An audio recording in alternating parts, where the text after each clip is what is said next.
The year was 2008, and the General Commission on United Methodist Men celebrated 100 years of men's ministry at the General Conference gathering in Fort Worth, Texas.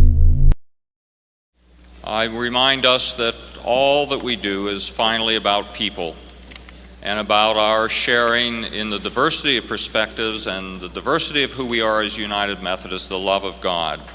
United Methodist men have been about that for a long time. 1908. President Teddy Roosevelt leaves office and embarks on an African safari. The Model T was introduced. A first-class postage stamp cost 2 cents. And in Baltimore, Maryland, delegates to the General Conference of the Methodist Episcopal Church officially recognize the Methodist Brotherhood.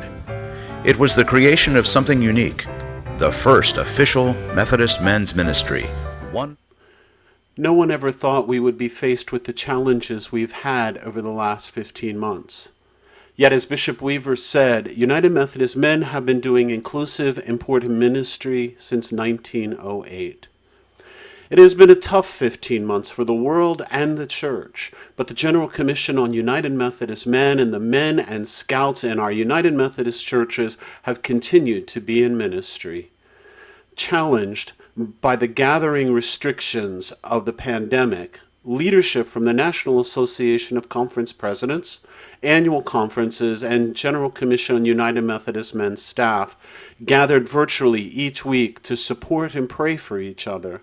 Bishops and conference leaders joined in national days of prayer for the frontline workers during the pandemic. In the aftermath of George Floyd's death, national days of prayer were held virtually in each jurisdiction. This was a time to pray for justice and unity in the church and the world. New relationships were forged with our Pan-Methodist brothers and sisters, which led to an international virtual prayer service with members of the UMC, CME, AME, and AME Zion churches.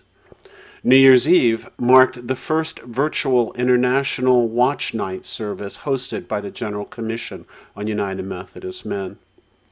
In addition to all the special services, the Centers for Men's and Scouting Ministries were still leading small accountability groups using Kevin Watson's model for class meeting. We were also teaming with our ministry partners in developing leadership training and continuing to produce new resources like Out of the Box and Mission Stories of a Reluctant Volunteer. Men in the local church have been meeting virtually, and mission and outreach continues. All of these resources have been possible because of the continued support of local churches who have renewed or become new chartered church subscribers, and the men and women who continue to support our shared ministries as EMS and legacy partners. Thank you for your continued support of the work of the General Commission on United Methodist Men.